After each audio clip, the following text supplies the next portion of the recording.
I am taking you with me to Suwat waterfall today, which is one of the apparently best waterfalls here in Bali, and we're going to do the life update there. So I am going to be driving my scooter, which is basically like my mode of transport here. This is literally what I use to get around everywhere.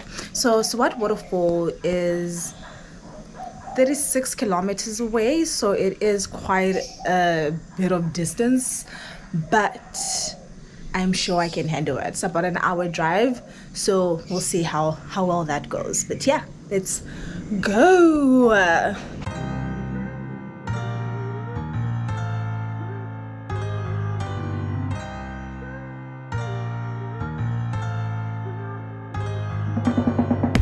In a cold night, emptiness haunted me. I saw a light, but it was too dark for me. I heard you calling, I saw your sleepless face and I felt hard. I guess I'm falling for you, girl, I can reach the stars.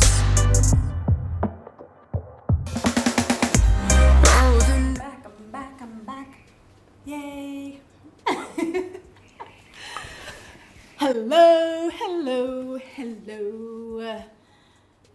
Hello, beautiful human. Hi, welcome back. If this is your first time here, welcome. Feel free to get comfortable, suss out the vibe, see if you like me, see if you like my audience, see if you like my community. And if you do, be sure to subscribe so that you never miss any of this amazing content that we have for you every single Wednesday. Hi guys. Wow, it feels so good to sit in front of a camera again. I have not recorded anything since I moved to Bali, and it has been 2 months now. So what a better way of kickstarting my creativity flow, kickstarting my content than giving you guys a little life update, a little bit about how things have been for the past 2 months since I moved to this beautiful island, Bali. So I want to give you guys a life update today on what's been happening, if I like Bali, if I don't like Bali. Well, spoiler alert, I really do like Bali. I really do. But yeah, I want to share with you guys everything that's been happening as much as I can share without making this video too long. So first of all, hope you guys loved the Suwat waterfall vibe. You know, we're gonna keep that theme going throughout this video, so you keep seeing clips of the beautiful waterfall.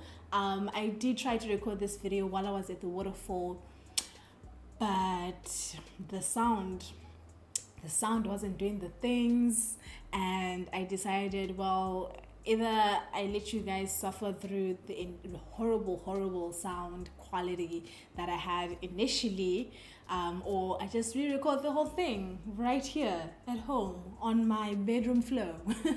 So this is what we settled on, because, you know, I love you, I care about your ears, I want them to be, you know, healthy. I want you to still be able to hear me when you're retired, still be able to hear me when you reach that financial independence, millionaires, you hear me? Yes. Please excuse my, like, I don't know, I feel like I'm bubbly. Anyway, I feel like I'm like in my element. So hopefully you enjoy this vibe, because I'm enjoying this vibe. So right now I'm somewhere between Canggu and Ubud, and it's literally just green. That's how I can tell that I'm almost at Ubud, because Ubud is just like jungle, green, lush, beautiful. So as you can see, like, the view is amazing.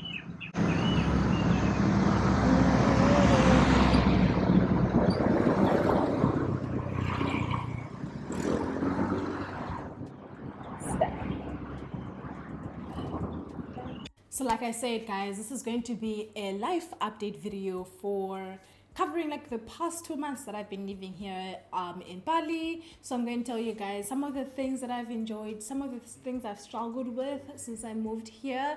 I can't share everything, otherwise this video will be like 2 hours long. So I am just going to share some of like the little important things I think I should share, and then I'll share more in other videos. There'll always be other videos. I'll take you guys on more adventures like Suwat waterfall. I think next I'm going to go to Uluwatu temple, which is also a little bit of a drive, so we're gonna do a vlog again, so keep an eye out for that. But yeah, let's get into this video. Subscribe if you're not already subscribed, because you already like me, you already like our community. Come join us. We already have a seat for you, right here. Anyway guys, so the first thing I want to chat to you guys about today is homesickness. So when I was planning to move to Bali, and when I moved here initially for the first couple of weeks, I didn't feel homesick, but it definitely started creeping in, because Bali is very different from Cape Town, and there's some things that I just absolutely love about Cape Town. Cape Town will always have a special place in my heart.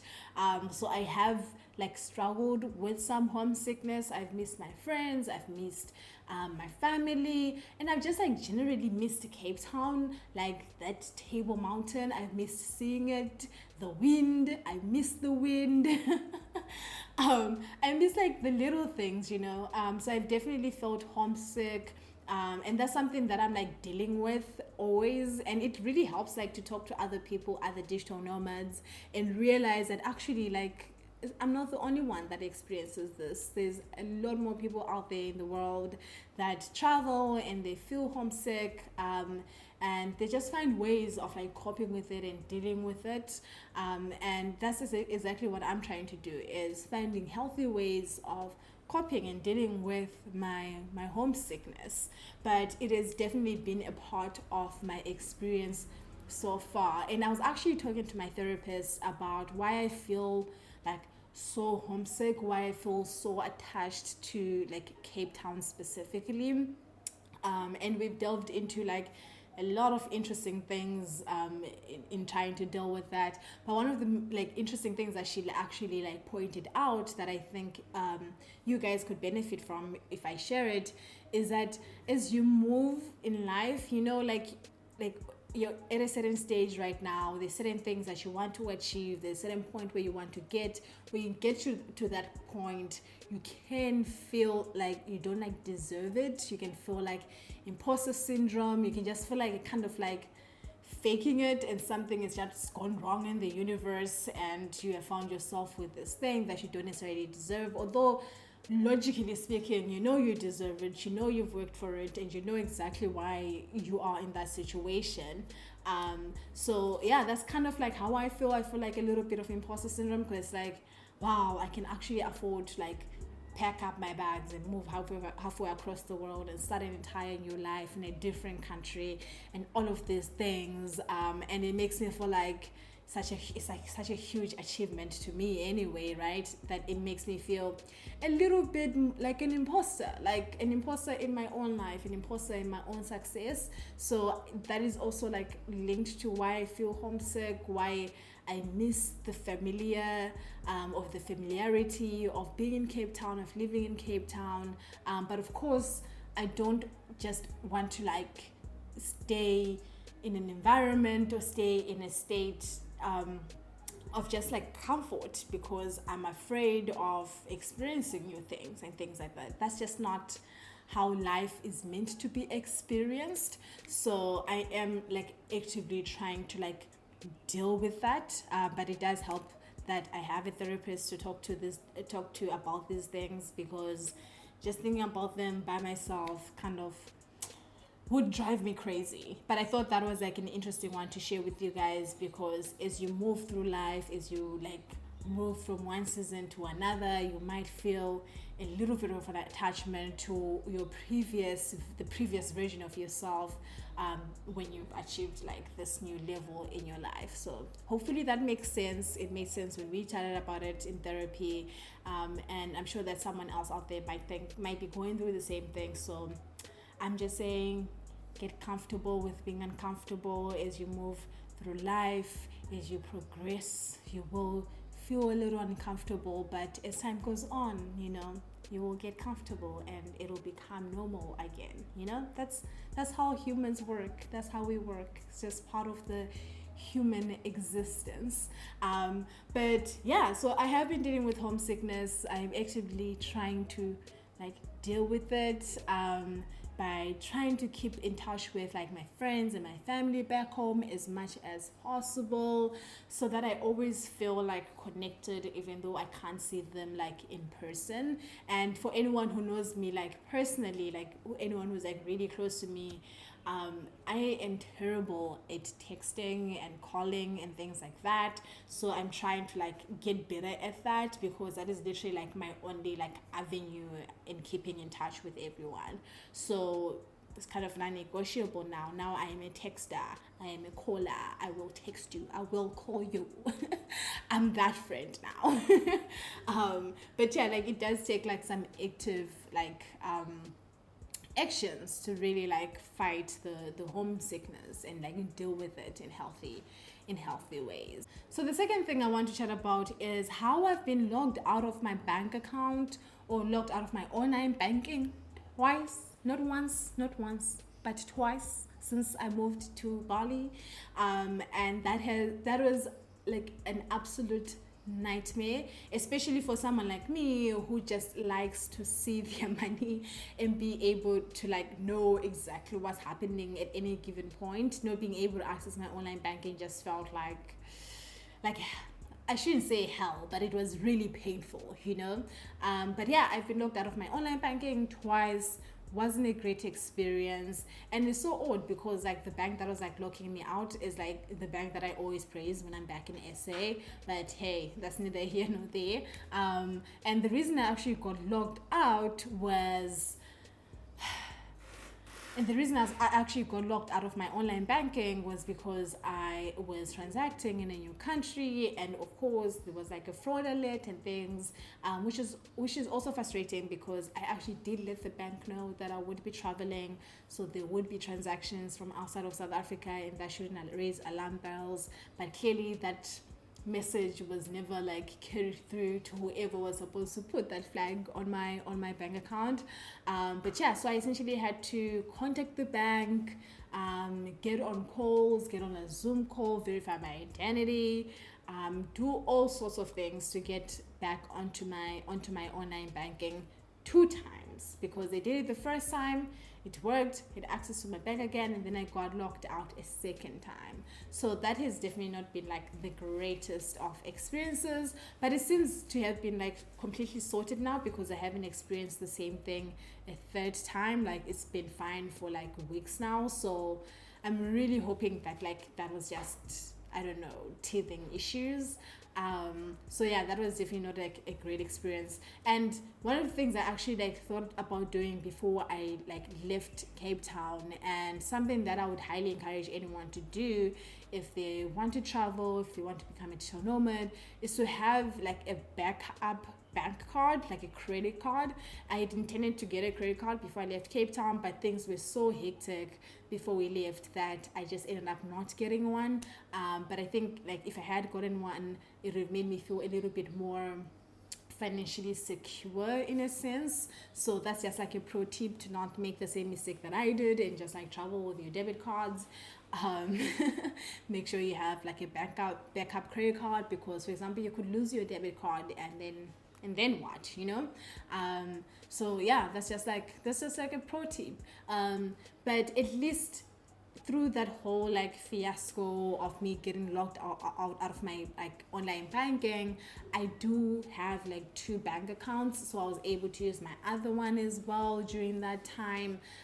So yeah, shout out to Standard Bank, because that's my second bank account, and I've had 0 issues with them. I won't name the original bank, because that's not the purpose of this video. It's not to shame anyone. It's just to share my experience. So yeah, and also speaking of banks, another very interesting thing that I've experienced while I've been here in Bali is the international transaction fees that you get charged when you're transacting internationally, of course. So withdrawing money is a very expensive exercise, guys. It's very expensive. I get charged, I think, like 82 rand per withdrawal. It's like 70 rand for the withdrawal. Then there's like an international transaction fee or something like that, and that's like 11 rand something. So it's essentially 82 bucks. So yeah, so every time I withdraw money, that's how much I get charged. So needless to say, I do not withdraw money a lot anymore. And then the other thing, actually another thing on banks and money is here 100 rand is like 100,000 rupiah. So I'm a millionaire. I just wanted to say that. I'm like a millionaire by default here, because with 1,000 rands, I already have like 1 million rupiah. And let me actually show you guys. So, because we withdrew money today. So this right here, I'm trying to do what like the beauty bloggers do, you know, when they show you the details. Anyway, so this is like 100,000 rupiah, right? That's literally like 100 rand right here, 100,000 rupiah. And here is 1 million, which is 1,000 rand. So yeah, I'm a millionaire. Respect me. Oh my God, I cannot take myself seriously. Anyway, that's like a fun fact, guys. So if you come to Bali, if you come to Indonesia, you are an instant millionaire if you have South African rands. I'm just saying, it's a little bit of a fun fact. I'm finally here. So exciting because there's literally like no one here. Exciting and, you know, a little scary. But there's no one here. That means I have like the whole thing to myself, which is fantastic from my anxiety, social anxiety. But yeah, here we are. Just want to show you guys what it looks like from outside. So I haven't gotten in yet. This is the entrance. And this is how it looks just around here. Typically this would be packed with tourists, but as we all know, tourism has been doing so well because of COVID. And this looks beautiful, looks so beautiful. So the other thing that happened quite early on when we arrived is, so here in Bali, people get around with like scooters, right? So driving a car is very inconvenient here. You'd rather drive like a scooter or a motorbike. And you can get like a scooter lesson pretty easily and everything else. So when we got here, we wanted to actually learn how to ride scooters so that we could actually get around much more easier than we would if we needed to always get a Gojek. So a Gojek is essentially Uber. It's like the equivalent of Uber, except that they have cars and like motorbikes that can pick you up, right? So we're using Gojek for a while, but obviously we wanted to be able to be a little bit mobile. So we went for scooter lessons. My partner got it down like the first lesson. I don't know how, but hey, it must be nice to be God's favorite child. Hey, I don't know. But I didn't get it down. And yeah, like one time I was like trying to like teach myself or like practice riding a scooter, and I essentially like crashed it. And yeah, that was not pretty, guys. That was not pretty at all. Because when I crashed it, I got injured, of course. So now, let me show you. So now I have this huge scar here on my leg from that crash. And then I also have like a scar on my ankle here. I'm not sure if you guys would be able to see that, but yeah, so I have those two scars from the crash.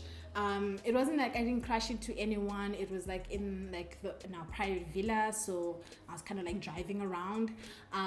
But yeah, so that's like the good things, that I didn't like kill or crash into anyone. It was just like me crashing into the wall, essentially. But it was pretty bad. and I had to get like stitches. Yeah, and I don't think I've ever had to get stitches ever in my life, so that was like the first time I had to get stitches. And I was like immobile for like 3 weeks or something. I literally could not walk, guys. Could not walk anyway. So I feel like my first month here is kind of like a write-off because I couldn't do anything. But I laugh now, but that experience was quite traumatic and quite crap, really, to be honest. So yeah, and I had to get stitches, of course. So now I have interacted with the medical care system here in Bali, and I'm happy to report that it is pretty affordable to get medical care here, at least for what I needed. So like I said, I had to get stitches, and then I also had to get like antibiotics, and I had to like follow-ups after that. So in total, I think that whole medical like encounter, that whole experience, including getting the stitches, going for the follow-ups, getting the medication that I needed, I think I spent like 4,000 rands on that, and I'm hoping to actually get reimbursed for that because we do have medical cover. So we have like international medical cover, so I did send out a claim, and I'm waiting for them to like process it and get back to me so I can get my 4,000 rands back. You know, still a lot of money, but it was really nice to be able to get care that didn't like break the bank, because we always hear stories about how, you know, in America people pay like an arm and a leg for basic things. So it's really nice to know that like medical care here is reasonably priced. Plus the language barrier thing I was very worried about when we went to the hospital was not actually any issue. It was pretty easy to communicate with the doctors. They could speak English, and I think it was only for like a few words that we had to like translate to make sure that we completely understood each other. But outside of that, it was really easy to talk to them. It was really easy to get the medical care that I needed, and they were very like kind and gentle with how they went about doing their job, essentially. So I really appreciated having them to support me during that time. Also, shout out to my partner for carrying me around, cooking for me, caring for me, literally doing everything for me during that time where I literally could not do anything for myself. So shout out to him. I really appreciate all that he did during that time too.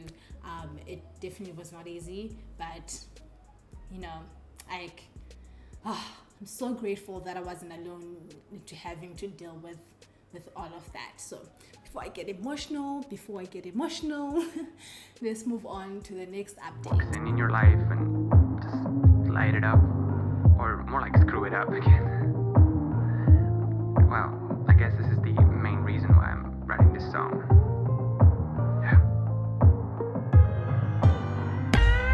I heard you calling, I saw your sleepless face and I fell hard. I guess I'm falling for you, girl, I can reach the stars.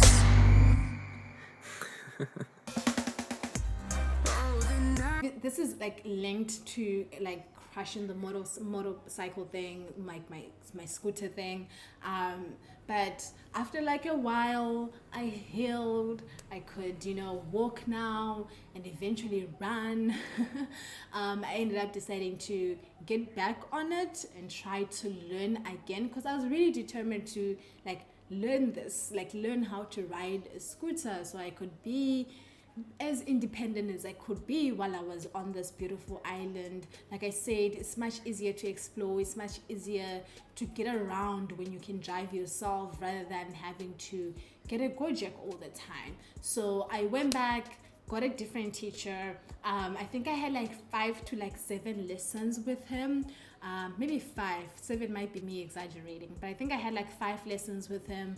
And he was so patient. He taught me literally like every single detail that I needed to feel comfortable and confident on the bike, because that's actually one of like the biggest things with riding like a scooter or a motorbike, is you really need to feel like comfortable when you're like driving it, because if you're like tense or on edge and things like that, that's when you tend to like make mistakes, right? But yeah, like my teacher, his name is Yogi, so shout out to him as well. He was so patient, taught me everything, and I was able to actually like get to a point where I was like super like comfortable getting my own scooter. So now your girl is riding. Now I do not need a Gojek. Now I have like my cute little scooter, and I ride it to everywhere, like to cafes, to lunch, nights out. I even drove it to Suwat waterfall, guys. So yeah, you need to respect me, because I think that's like an hour drive. So I drove like 2 hours like back there and back from Suwat. So I mean, that says a lot. I've come a long way from crashing my scooter to now being able to safely drive without dying. So that is like my second update. I am a scooter driver now. Also, if you're curious about whether or not like I bought the scooter or if I'm renting, I am renting. Me and my partner are both renting our scooters. My scooter costs like 700,000 rupiah a month, which is basically like 700 rands to rent a month. And fuel is very cheap. It's pretty unconsequential, to be honest. I think like to fill up my entire tank costs me like 30,000 rupiah, which is 30 rand, and that can last me like a couple of weeks, to be honest. So at most, if I was going wild and I was just like driving everywhere or everywhere and every day, I'd probably spend like at most like, I don't know, like 90,000 rupiah, 100,000 rupiah, which is like 100 rand. So it's pretty non-consequential to me. It would technically be cheaper to ride a Gojek, because those are very reasonably priced, like they're very, very cheap. But it's just nicer, it's just more convenient to be able to drive my own scooter than get a Gojek. So even though I could spend less with a Gojek, I prefer to spend the 800 rands that I spend a month on transport, because it allows me the freedom of just going anywhere at any time that I want. I guess I'm falling for you, girl. I can reach the stars. Oh, the nights we couldn't sleep, I was there carrying my gun, shooting at the demons, see your dreams, making them more fun. Yeah. And if you wanna run away from the best you've done, yeah, I'll be there to save the day. I'll be your rising sun.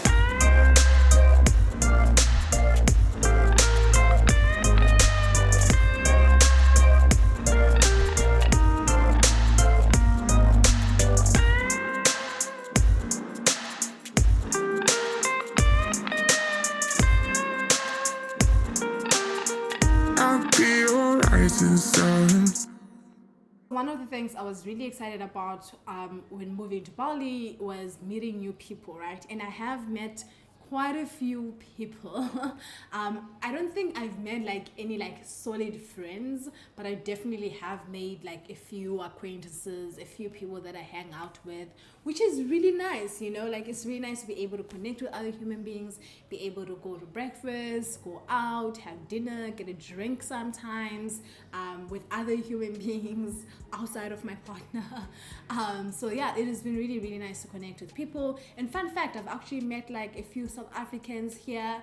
I even met a girl from Congo. So it's really nice to see like young people like myself from Africa who actually travel here, who are digital nomads. Is very nice. And shout out to Courtney, by the way. She's from SA. So nice to me. She is like an angel. So yeah, I've met a few people. It's been really, really great. The one thing I will highlight though is that I'm currently staying in Canggu, which is essentially like nomad, like central in a sense. Like a lot of digital nomads come and stay in Canggu, and most people here just like partying. And if you know me, I'm not much of like a party girl, so that has like been a very different experience for me. I think I've like gone to more parties since I've been here than I've ever done like in my life, to be honest. But you know, like it is an experience to have.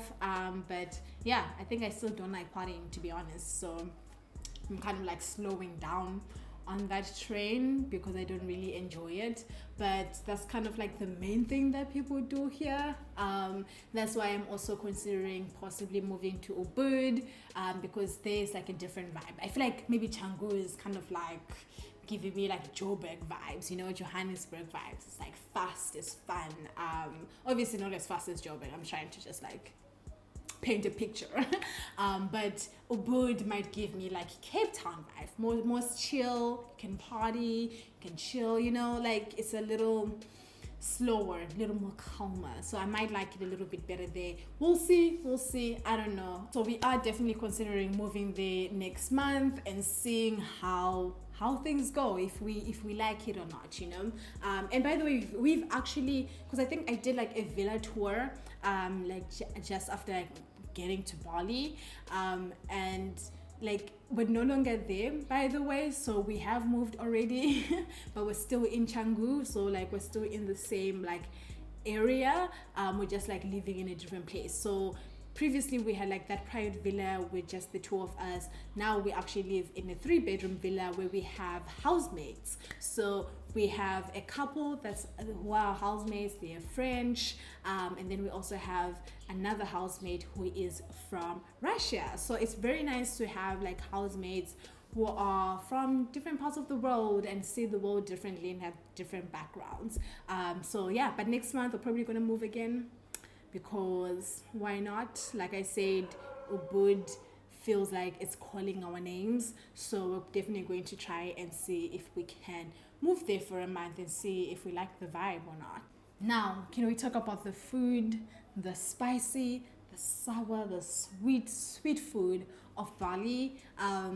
Bali food is amazing. I just like generally like Indonesian food is just amazing. It is very, very vegan friendly. There is like a vegan restaurant basically like every corner here, so it's not hard to find places to eat. It's not hard to like, you know, like when I was in Cape Town is vegan friendly in the sense that they have quite a few like vegan like specific restaurants, and for a lot of restaurants that you go to you'll find a lot of vegan options.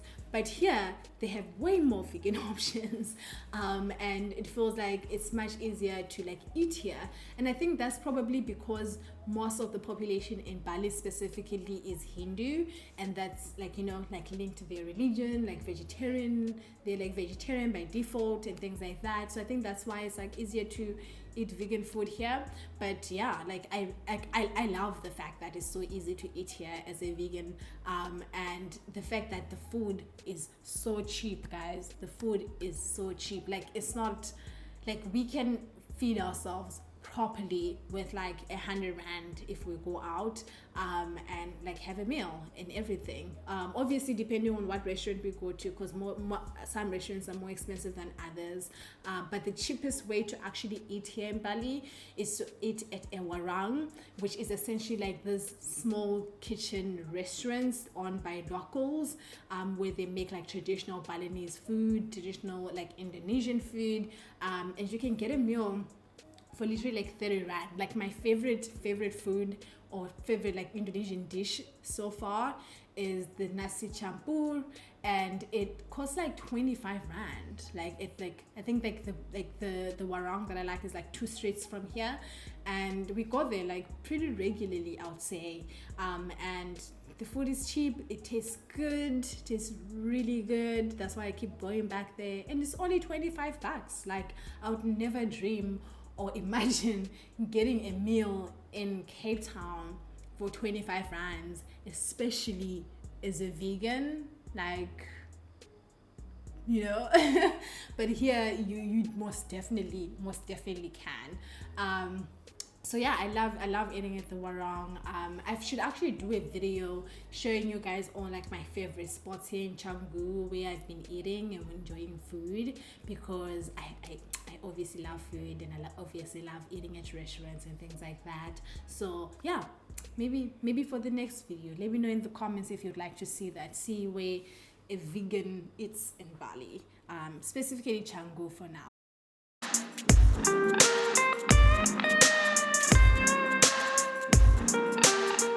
I'll be alright in silence.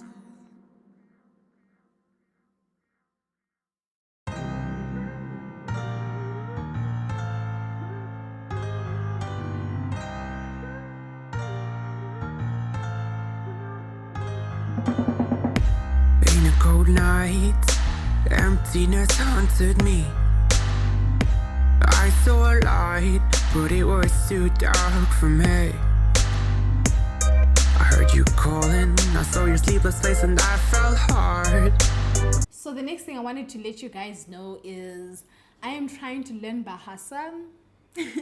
I am definitely not fluent in any sense of the word. I'm still trying to learn, so I only know like a few random words, but I think it's so important to kind of like make the effort to learn the language of wherever I live, so that I can like communicate with like the locals a little easier.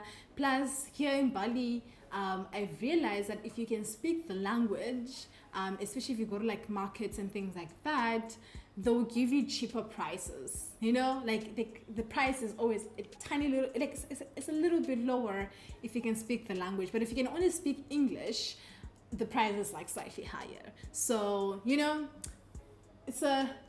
I have motivation to learn the language. But yeah, I've been trying to learn the language a little bit. I have learned a few words, nothing that can form like a complete sentence, but I'm hoping as time goes on while I'm here that I can speak more and more of the language and just like add a new language to all the different languages that I know. But yeah, I wanted to like demonstrate to you guys some of my Bahasa, so my Balinese Bahasa, by the way, because there's Bahasa, but then in different parts of like Indonesia, they speak slightly different versions of Bahasa. So if you go to Jakarta, they'll speak a slightly different version of Bahasa, and then Bali, they speak their own Balinese Bahasa. The same with like Java, the same with Nusa, the same with the Gili. All those different islands just speak slightly differently, but at the core of it is Bahasa. So some of the words that I know, just to show off, just to show you guys that I am actually learning. So I know how to say thank you in Bahasa, which is terima kasih. I think every like foreigner knows this, it's because, you know, it's like everyone says it, so you kind of pick up on it pretty quickly. And then the second thing I know how to say is foreigner. So foreigner here is bule. There is also milk. Milk is susu. Water is air. So obviously the pronunciation that I'm doing here is probably wrong, but like, you know, I'm trying. So those are the words that I currently know. Oh yes. And cat is kichi. Kichi is cat, right? Pretty sure it's cat. But yeah, those are like the random few words that I've been learning, or that I've picked up, and I'm actually using Duolingo to learn some of these Bahasa words, and yeah, it's working out well, I think. So hopefully when I make another update video, I'll be able to like speak fluent Bahasa, or at least say a complete sentence and hold conversation, you know. But yeah, those are my life updates, guys. I definitely didn't cover everything that has happened since I've moved here, but I hope that gives you a picture of what life has looked like for me here since I moved to Bali. I definitely have enjoyed my time here, but I would be honest to say I have felt homesick, and it has taken some getting used to settle down on this island, you know, and have like a normal like day-to-day life, because we are definitely not tourists anymore. We are like trying to settle in. So yeah, yeah, hopefully that gives you guys an idea of what life looks like here. I will do like a day in my life video, and I'll also definitely do vlogs for all the adventures that I go on, so that you guys can take along and see how things are here in Indonesia. But yeah, I hope you guys enjoyed this video. If you are new here, hope you sussed out the vibes, hope you like me, hope you like my community. Be sure to subscribe. I'd love to have you. And like I said, guys, I definitely haven't been creating as much, but I am back at it. As you guys can see, like, I belong in front of this camera. Like, I already feel alive and energized having sat in front of this camera. So yeah, like, I'll have more content coming at you every single Wednesday, guys. So thank you so much, guys. Do be sure to leave a comment down below. Let me know if there's anything that is like interesting to you. Let me know what you want to see about or learn about about my life here in Bali and how things are. Yeah. Anyway, guys, thank you so much. Have a fantastic day. Remember to save, remember to invest and build your wealth. Yes. Wow, I'm annoying today. Bye, guys. Oh, yeah. Yeah, this is my friend right now. His name is Yeah. your name, please? Thando, Thando. what's your name? My name is Made Sukarta. Exactly. He's a lifeguard here at Yeah. Suwat. What waterfall? Waterfall. He's a tour guide as well. Yeah. So if I come to Bali, Yeah, good, thank good. you. Yeah. Awesome. Thank you. No problem, miss. Say have a nice day. Thank you.